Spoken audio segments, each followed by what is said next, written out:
영원히 풀리지 않을 숙제처럼 우리 사회에 끊임없이 갈등의 씨앗을 뿌리는 주제가 있습니다. 바로 부동산입니다. 오늘의 주제, 부동산은 왜 항상 세대 갈등을 만드는가? 집은 과연 자산일까요? 아니면 계층 이동이 사다리일까요? 이 질문은 수많은 세대의 삶과 꿈을 결정해왔고 지금도 현재 진행형으로 우리의 미래를 흔들고 있습니다. 오늘 이 콘텐츠는 특정 정부 정책을 비판하는 영상이 아닙니다. 우리는 부동산이 왜 역사적으로 세대 간 자산 격차를 만들었는지, 그 근본적인 메커니즘을 냉철하게 분석하고 미래를 예측하고자 합니다.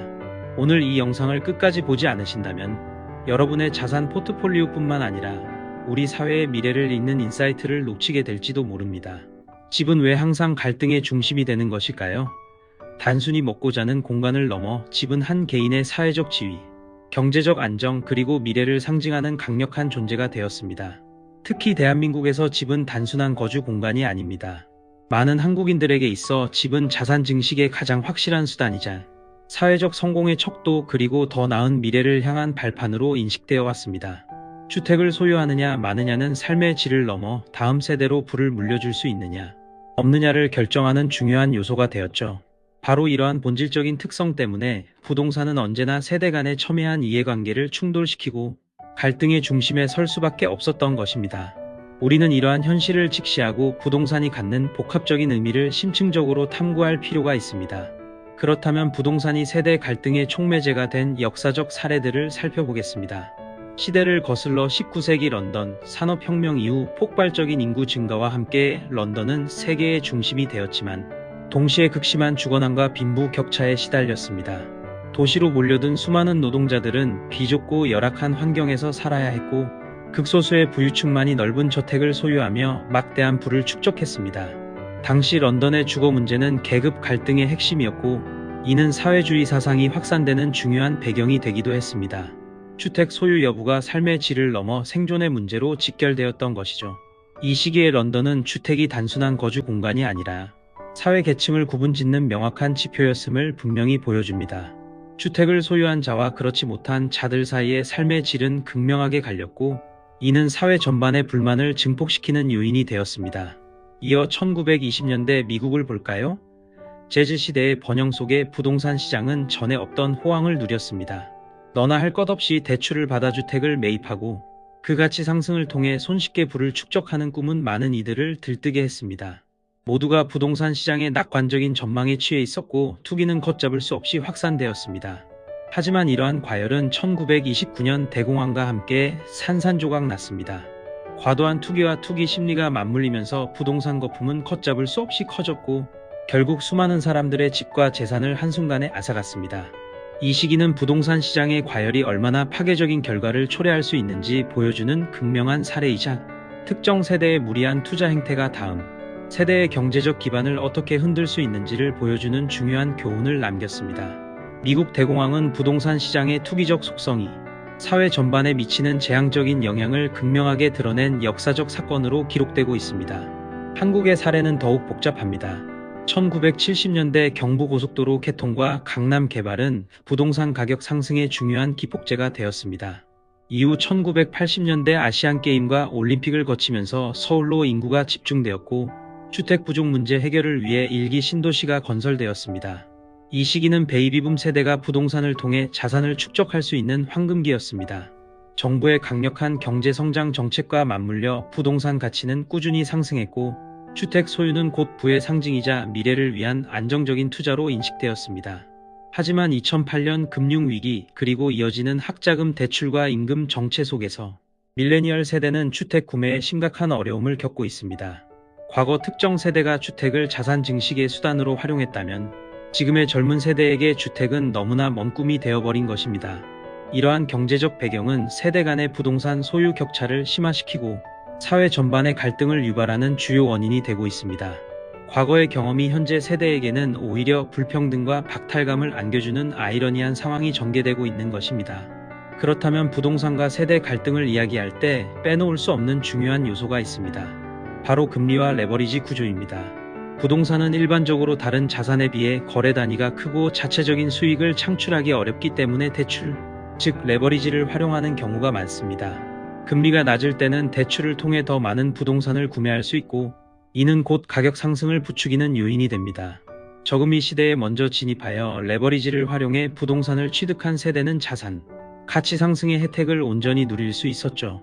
그들은 적은 자기 자본으로 큰 자산을 형성할 수 있는 기회를 가졌고, 이는 세대 간 자산 격차의 주요 출발점이 되었습니다. 하지만 금리가 인상되면 상황은 역전됩니다. 대출 이자 부담은 급증하고 주택 구매의 문턱은 더욱 높아집니다. 이렇듯 금리 변동에 따른 레버리지 효과의 차이는 세대 간 자산 격차를 확대시키는 주요 원인 중 하나입니다. 젊은 세대가 주택을 구매하려 할 때 고금리는 막대한 이자 부담으로 다가오며, 이는 기성세대가 저금리 시대에 누렸던 자산 증식의 기회를 박탈하는 것처럼 느껴질 수밖에 없습니다. 금리의 등락이 특정 세대에게는 축복으로, 다른 세대에게는 절망으로 다가오는 현실은 부동산 문제의 복잡성을 가중시킵니다. 다음으로 인구 구조와 자산 가격의 관계입니다. 부동산 가격은 기본적으로 수요와 공급의 법칙을 따릅니다.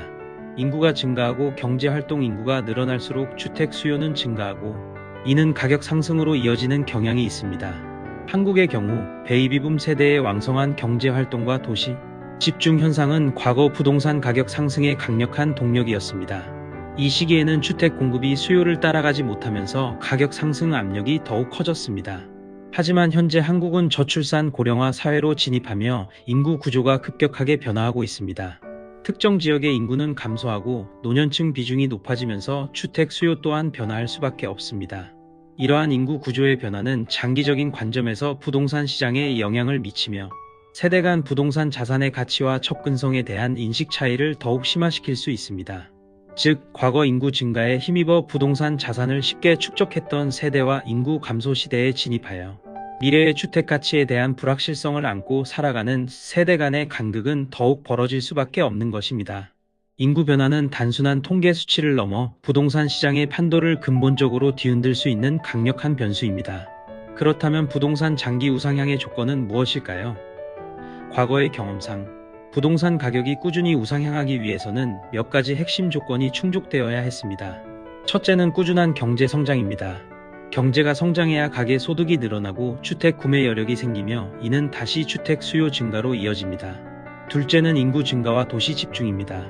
인구가 늘고 특히 경제 활동이 활발한 도시로 인구가 집중될수록 주택 수요는 폭발적으로 증가하게 됩니다. 셋째는 저금리 기조 유지입니다. 낮은 금리는 주택 구매에 대한 금융 부담을 줄여주고 더 많은 사람들이 주택 시장에 진입할 수 있도록 유도합니다. 마지막으로 정부의 정책적 지원입니다. 신도시 건설, 교통 인프라 확충 등 정부의 적극적인 부동산 시장, 부양 정책은 가격 상승에 큰 영향을 미치곤 했습니다. 하지만 현재 우리는 과거와는 다른 환경에 직면하고 있습니다. 저성장 시대에 접어들었고 인구는 감소하며 고금리 기조가 이어질 가능성이 큽니다. 이러한 변화들은 과거와 같은 부동산 장기 우상향 공식을 마냥 기대하기 어렵게 만듭니다. 이는 과거의 성공 경험을 가진 세대와 현재의 상황에 직면한 세대 간의 인식 차이를 더욱 벌려놓는 결정적인 요소가 됩니다. 과거의 낙관론이 현재에는 통하지 않을 수 있다는 냉정한 현실을 직시해야 하는 시점입니다. 이러한 요인들이 복합적으로 작용하며 세대 간 격차 구조는 더욱 공고해졌습니다.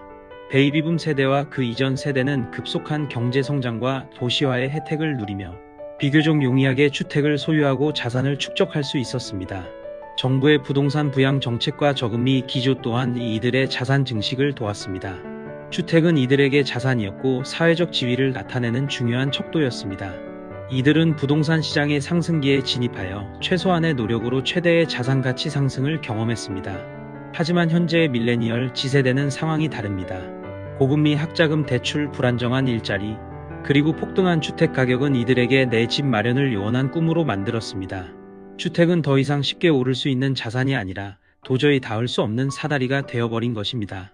젊은 세대는 주거의 안정성과 삶의 질을 중요하게 생각하지만 현실은 이들에게 냉혹한 벽을 보여주고 있습니다. 이러한 격차는 단순한 경제적 불평등을 넘어 사회 전체의 활력을 저하시키고 세대 간 이해의 폭을 좁히는 심각한 문제로 이어지고 있습니다. 주거 문제로 인한 절망감은 사회 전반의 동력을 약화시키고 미래에 대한 희망을 앗아갈 수 있습니다. 그렇다면 이러한 거대한 흐름 속에서 개인이 고려해야 할 것은 무엇일까요? 첫째, 과거의 성공 방정식이 미래에도 통할 것이라는 막연한 기대를 버려야 합니다. 인구 구조, 경제 성장률, 금리 등 주택 시장을 둘러싼 거시적 환경이 과거와는 근본적으로 달라졌음을 인지해야 합니다. 변화의 흐름을 읽고 자신만의 전략을 세우는 것이 그 어느 때보다 중요해졌습니다. 둘째, 주택은 무조건 우상향한다는 믿음에서 벗어나야 합니다. 주택은 자산이면서 동시에 부채를 동반하는 위험 자산임을 잊어서는 안 됩니다. 자신의 소득과 미래 계획을 기반으로 한 합리적인 투자 계획을 수립하는 것이 중요합니다. 맹목적인 투자는 돌이킬 수 없는 결과를 초래할 수 있습니다. 셋째, 주택을 자산 증식의 유일한 수단으로 보는 관점을 확장해야 합니다. 비단 주택뿐만 아니라 다양한 투자 수단을 탐색하고 자신의 포트폴리오를 다각화하는 지혜가 필요합니다. 주식, 채권, 펀드 등 다양한 자산군에 대한 이해를 높이고 분산 투자를 통해 위험을 관리해야 합니다. 마지막으로 주거의 본질적인 가치를 제고해야 합니다. 어떤 집에 사느냐보다 어떻게 사느냐에 대한 고민이 필요합니다. 주거의 안정성을 확보하면서도 과도한 부채나 생활의 질을 희생하는 투자는 경계해야 합니다. 삶의 질을 희생하면서까지 무리한 주택 구매에 나서는 것은 현명한 선택이 아닐 수 있습니다. 결론적으로 집은 단순한 공간이 아닙니다. 그것은 자산이자 동시에 우리 사회의 복잡한 구조를 반영하는 거대한 시스템입니다. 과거의 성공 공식을 맹목적으로 따르기보다는 변화하는 시대의 흐름을 읽고 현명하게 대처하는 것이 중요합니다. 집은 누군가에게는 부를 쌓는 자산이지만 또 다른 누군가에게는 너무나도 높아 올라갈 수 없는 사다리로 남아 있습니다. 이처럼 집이 가지는 이중적인 의미와 역할은 앞으로도 우리 사회의 가장 뜨거운 논쟁거리가 될 것입니다. 이 복잡한 문제의 해법은 단순히 특정 정책이나 한 세대의 희생만으로는 얻을 수 없습니다. 세대 간의 이해와 상생, 그리고 장기적인 안목을 가진 사회적 합의만이 부동산으로 인한 갈등을 줄이고 모두가 안정적인 주거 환경을 누릴 수 있는 미래를 만들어 나갈 수 있을 것입니다. 냉철한 분석과 열린 대화를 통해 우리는 부동산 문제의 본질을 이해하고 지속 가능한 해결책을 찾아야 합니다. 오늘 사냥은 여기까지입니다. 감사합니다.